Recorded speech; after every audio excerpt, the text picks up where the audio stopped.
Nangalkot Begum Jamila Memorial বালিকা উচ্চ বিদ্যালয়ে নবগঠিত কমিটির পরিচিতি সভা। আপনারা দেখছেন সিএসটিভি, আমরা জনতার কথা বলি। কুমিল্লার নাঙ্গলকোট বেগম জামিলা মেমোরিয়াল বালিকা উচ্চ বিদ্যালয়ে নবগঠিত কমিটির পরিচিতি সভা শনিবার দুপুরে বিদ্যালয় মিলনায়তনে অনুষ্ঠিত হয়েছে। অনুষ্ঠান শুরুতে বেগম জামিলা মেমোরিয়াল বালিকা উচ্চ বিদ্যালয় নবগঠিত কমিটির সভাপতি মোহাম্মদ আসাদুজ্জামান খান, সদস্য সচিব বিদ্যালয় প্রধান শিক্ষক জসিমউদ্দিন ভূঁইয়া, শিক্ষক প্রতিনিধি শরীফুল ইসলাম মুন্সী, অভিভাবক সদস্য সাখাওয়াত হোসেন শাহিনকে ফুলেল শুভেচ্ছা জানান শিক্ষকবৃন্দ। পরিচিতি সভায় স্বাগত বক্তব্য রাখেন বেগম জামিলা মেমোরিয়াল বালিকা উচ্চ বিদ্যালয় প্রধান শিক্ষক জসিমউদ্দিন ভূঁইয়া। পরিচিতি সভায় বক্তব্য রাখেন বেগম জামিলা মেমোরিয়াল বালিকা উচ্চ বিদ্যালয় নবগঠিত কমিটির সভাপতি মোহাম্মদ আসাদুজ্জামান খান, সাবেক সভাপতি ও নাঙ্গলকোট পৌরসভা সাবেক মেয়র একেএম মনিরুজ্জামান খান, সাবেক সভাপতি বিশিষ্ট সমাজসেবক ও রাজনীতিবিদ বশিরুজ্জামান খান, নাঙ্গলকোট উপজেলা যুবদল সাবেক আহ্বায়ক মুনিরুল ইসলাম মমির, নাঙ্গলকোট পৌরসভা বিএনপি সাবেক সাধারণ সম্পাদক জাহাঙ্গীর আলম মজুমদার, অভিভাবক সদস্য সাখাওয়াত হোসেন শাহিন, সমাজসেবক আহসানুজ্জামান তুষার, আবিরুজ্জামান খান, বিদ্যালয় শিক্ষিকা শাহানা বেগম। অনুষ্ঠান সঞ্চালনা করেন বেগম জামিলা মেমোরিয়াল বালিকা উচ্চ বিদ্যালয় সিনিয়র শিক্ষক মোস্তফা কামাল মুনির। জানি না আমাদের মাননীয় সংসদ সদস্য জনাব ভালাস মোবাশির আলম ভূঁইয়া, নাঙ্গলকোট লালমাই আসনের মাননীয় সংসদ সদস্য, আমার অভিভাবক বা বন্ধু যিনি আমাকে কী কারণে আমি জানি না এই প্রতিষ্ঠানের আহ্বায়ক কমিটির সভাপতির দায়িত্ব অর্পণ করেছেন, সেজন্য আমি কৃতজ্ঞতা প্রকাশ করছি ওনার কাছে। পাশাপাশি এখানে যারা উপস্থিত আছেন আমাদের মুরব্বিয়ান, আমার বড় ভাই এবং শিক্ষকবৃন্দ, সবাইকে আমার আন্তরিক অভিনন্দন জানাচ্ছি। আমি আসলে বাস্তবতায় কথার চেয়ে কাজে বিশ্বাসী। আমাকে যখন মাননীয় সংসদ সদস্যকে কমিটি আপনাদের এখান থেকে অ্যাপ্রুভাল দিয়েছে, তখন রাত্রেবেলা যখন হেডমাস্টার সাহেব পাঠিয়েছে, আমি তখন সংসদ সদস্যকে অভিনন্দন জানিয়েছি। উনি শুধু আমাকে একটা মেসেজে দিয়েছেন যে আপনাকে আমি যেগুলো দায়িত্ব দিয়েছি সে দায়িত্ব সঠিক এবং সম্মানের সাথে পালন করে যাবেন, এটাই আমি আপনার কাছে কামনা আশা করি। সেই হিসাবে আসলে আজকে তো বক্তব্য বা এগিয়ে দেওয়ার জন্য যেহেতু পরিচিতি পর্ব, সেই হিসাবে আমি বলবো এই প্রতিষ্ঠান আমার পূর্বপুরুষের মরম চাচা কামরুজ্জামান সাহেব সভাপতি ছিল, আমার মরম চাচার রুজ্জামান সাহেব সভাপতি ছিল, আমার চাচার মাহুজ্জামান সাহেব সভাপতি ছিল, আমার বড় ভাই মনিরুজ্জামান সাহেব ছিল, আমার মেজু ভাই অ্যাডপ কমিটির সভাপতি ছিল। সেই হিসাবে আমি আসলে তাদের চাইতে নগণ্য একজন মানুষ। আপনাদের কাছে আমার আশা থাকবে যে আপনারা শিক্ষক মহোদয় এবং স্টাফ মহোদয় যদি আমাকে সর্বোচ্চ সহযোগিতা না করেন, আমি যতই চেষ্টা করি, যতই উন্নয়নের করি, কারণ শিক্ষা যদি যেটা মূল উদ্দেশ্য সেটা যদি সফল না হয়, তাহলে আমি এই বিষয়ের কাছে আমার মুখ দেখাতে পারবো না। আমাকে যে আশা নিয়ে উনি আমাকে দিয়েছে, সে আশা আমি লজ্জা পাওয়া আমি মনে করি আপনারা শিক্ষক মহোদয় এবং দায়িত্বে যারা আছেন তারাই লজ্জা পাবেন। আপনারা আমাকে 100% রেজাল্ট এবং শিক্ষার মান ভালোভাবে দিবেন, সহযোগিতা করবেন। আমি আশা করি এখানে আমার পাশে যারা আছে, পেন্টাগন নামে তাকে পরিচয় করে দিয়েছি, আমারে ছোটো ভাই, আমি আদর করে ওকে মামা ডাকি। এটা আবার আপনাদেরকে বলে দিলাম, আমি কিন্তু ওকে মামা হিসাবে সম্বন্ধ বাগিনা মামা আমাদের সম্পর্ক। ও এবং আমাদের আগামী দিনে সম্ভাব্য মেয়র প্রার্থী জাকির সাহেব আছে, বিএনপি পুরানো নেতা এবং অভিভাবক ছিল, ওনারা যদি সবাই মিলে আমাকে সহযোগিতা করেন, ইনশাল্লাহ অল্প সময়ের মধ্যে আমরা এই বিল্ডিং, এই প্রতিষ্ঠানকে অনেক সুন্দর করতে পারবো। এটা আমার দৃঢ় বিশ্বাস, আশা আছে। আর পাশাপাশি আপনাদের শিক্ষকদের যে কোনো সমস্যা, যে কোনো ব্যাপারে আমার সাথে যোগাযোগ করবেন। পাশাপাশি আমার বড় ভাই তো যেটা বললো, প্রেসিডেন্ট হোক যে হোক, প্রতিষ্ঠান যেহেতু গড়েছে উনি আপনাদের পাশে সার্বক্ষণিক আছে। এটা আমার কাছে শুনে খুবই ভালো লাগলো যে শিক্ষার মান উন্নয়নের জন্য উনি উঁকি মারবেন, এবং আমি আশা করব উনি না শুধু আমাদের পরিবারের প্রত্যেকটা মানুষের দায়িত্ব লেখাপড়ার দিক খেয়াল রাখা এবং স্কুলের ছাত্রছাত্রীরা যারা আসে তাদের নিরাপত্তা সব কিছু মিলে, এটা নৈতিক অভিভাবক হিসাবে আমার ভাই বা অন্যদের সবারই দায়িত্ব। ওই হিসাবে আমার বড় ভাই নিজ থেকে খুলে বলেছে, আমি খুবই সেজন্য আন্তরিকভাবে ওনাকে আমার হৃদয় থেকে আবারও ধন্যবাদ জানাচ্ছি। আমাকে ছিলাম যতটুকু সম্ভব হয়েছে দায়িত্ব পালন করা এবং আপনাদের সাথে মিশা আপনাদের পাশাপাশি থেকে যেটুকু সম্ভব করেছি। তারপর আরও অনেক কিছু করার কথা, তবে আমরা প্রত্যাশী আশাবাদী যে আমারই ছোট ভাই আবার সভাপতি হয়েছে, এর জন্য আমরা অনেক অনেক আনন্দিত এবং খুবই খুশি হলাম। আর যেটা আমার দ্বারা বা আমার বড় ভাই দ্বারা হয়নি, আর অনেক কিছু তো হয়নি, অনেক কিছু হয়েছে, অনেক কিছু হয়েছে যেগুলো ইনশাল্লাহ আমরা জানি যে আমার ছোট ভাই সে আমাদের এই স্কুলকে অনেক উপরে নিয়ে যাবে ইনশাল্লাহ। এবং এটা আমার পক্ষে সম্ভব না, তার পক্ষে অনেক সম্ভব। সেই জন্য আমরা তার কাছে অনেক প্রত্যাশা, আমরা যা করছি এখানে সে ভবিষ্যৎটা তার ব্যাপার তুলে যাবে এবং আমরা আশাবাদী সে আমাদেরকে একটা ভালো জায়গায় পৌঁছাবে। স্কুলের সরকারি ব্যাপারে বলেন, বিল্ডিংয়ের ব্যাপারে বলেন, উন্নয়ন সূত্রে বলেন, মন্ত্রী এই মহোদয়কে এই যে জিনিসগুলো বলেছেন ইনশাল্লাহ ও থাকলে এগুলো আমরা ক্রমান্বয়ে করতে পারবো। অলরেডি কিন্তু সব কিছুর জন্য ডিমান্ড বলে ডিমান্ড নোট না সরি ডিও লেটার অলরেডি সব কাজের জন্য দিয়ে দেওয়া হয়েছে এবং সরকারিকরণের ব্যাপারেও প্রচেষ্টা চলছে। ইনশাল্লাহ ডিও লেটার যেহেতু দিয়েছে ক্রমান্বয়ে এই বিল্ডিং একতলা কেন এটা পাঁচতলা হয়ে যাবে ইনশাল্লাহ।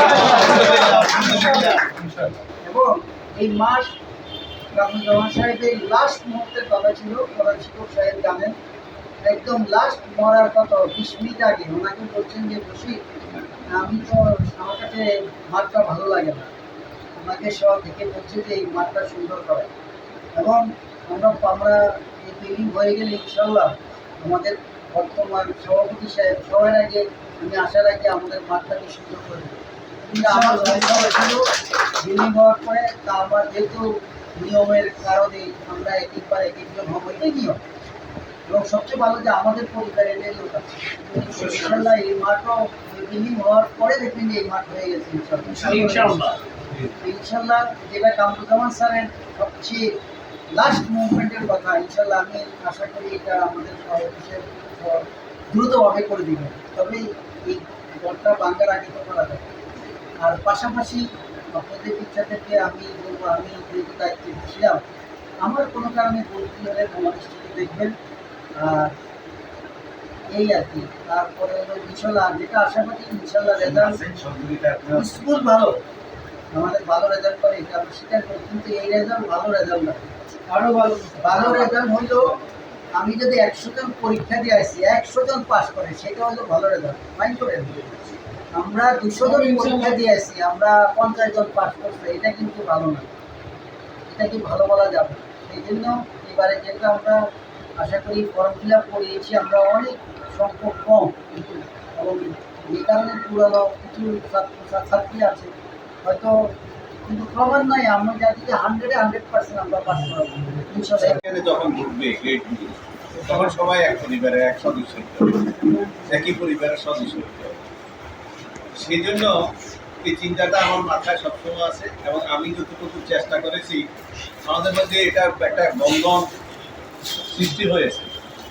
যেমন যে শাহিন কালকে শুনে অবাক হয়েছে যে আমরা এখনো অনেকে কোরবানি গরু গোস্ত রেখে দিচ্ছি, যে সব শিক্ষক যে আমরা এখানে অনুষ্ঠান করে একসাথে খাবো, একবেলা খাবো।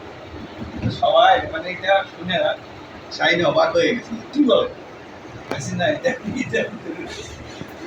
যে সবাই বাড়ির গরু গোস্ত কিছু কিছু যে যতটুকু সম্ভব, কেউ আধা কেজি 1 কেজি হইল অংশগ্রহণ, তাহলে এই অংশগ্রহণ দিয়ে সবাই মধ্যে একটা ভাত করতে পারবে, তাই না? আর কেউ যদি খাসিও দিয়ে থাকে খাসি মাত্র খাসিরও আসবে, না এটা আলাদা পাত্র যদি প্রয়োজন হয় এই ধরনের এই যে একটা ভাতৃত্ব এই যে নিয়ে আসাটা এটাতে প্রমাণ করে যে তাদের আন্তরিকতার কোনো ঘাটতি নেই। যদি না নিয়ে আসতো তাহলে যদি এই কর্মটা চলতো না, তাই না? আমরা চিন্তিতেও আমি একটা চিন্তা করছি যে আসলে মানুষের আমরা যারা আছি তারা আসলে মনের দিক থেকে কীভাবে নিজেরা আসলে আমরা এই সমাজটাকে আমরা গড়ে তুলতে পারবো। দেখলাম যে না এই ভাতৃত্ব বন্ধনও দেখছি যে আমি ঠিকই পাইছি যে আমাদের মধ্যে কোনো গ্যাপ নাই। এটা কিন্তু খাওয়ার জন্য না, এটাও একটা টেস্ট আর কি, মডেল টেস্ট, এটাও একটা পরীক্ষা আসলে আমাদের মনের মধ্যে কি হবে, কি কাজ। আর পড়ালেখার মানে যেটা কথা বলছি, আমার একটা দোষ আছে যে আমি আসলে একটু জন্ম দিয়ে যাই। আর অনেকে জানে যে আমি আমার একসময় আমার এমডি পদ হয়েছে বহু কমে এবং আমি হেড স্যার হেড স্যারকে যখন নিয়োগ দিই এখানে, তখন আমি কিন্তু ওনাদেরকে বলছি যে দেখেন আপনারা তো ইংলিশে এক্সপার্ট লিখছেন দেখছি আপনাদের ইয়েতে অভিজ্ঞতা, তা আমি কিন্তু ইংলিশে কথা বলি, তবে আপনার বইয়ের ভাষার বাইরে কথা বলি। এই যে হেডমাস্টার সাহেব আছে দোলনের দিকে, যে আমি কিন্তু বইয়ের ভাষার বাইরে কিছু ইংলিশ ব্যবহার করি, আপনার ডিকশনারি তো খুঁজে পাবেন। অতএব আপনারা চাকরি করতে আসতেছে ভালো কথা, তবে আমার এই মাঝে মাঝে মেজাজ যখন গরম হবে তখন কিন্তু শুনতে হবে, তাও অন্যায় পাবে। আমি কিন্তু অন্যায় দেখে বলবো, আবার খামাখা দেখিয়ে বলতে খুবই ভালো লাগে। এই শিক্ষা প্রতিষ্ঠান আমরা পাঁচ কাঁধে নিয়ে এই শিক্ষা প্রতিষ্ঠান এসেছি। আমরা টিনের গাড়ি মানে ধাক্কা দিয়া এই প্রতিষ্ঠানটা আজকে সেই প্রতিষ্ঠান নাঙ্গলকোটের প্রথম সারির প্রতিষ্ঠানে রূপান্তরিত হচ্ছে।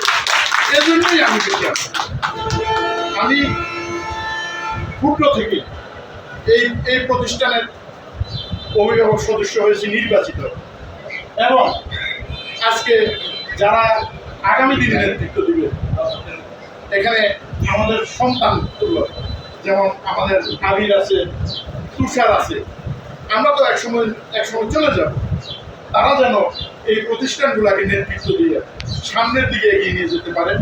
এবং আমি আমার ব্যক্তিগত পক্ষ থেকে, আমার পরিবারের পক্ষ থেকে জনাব আসাদুজ্জামান খান সাহেবকে এই প্রতিষ্ঠানের সভাপতি নির্বাচিত হওয়ার জন্য অভিনন্দন।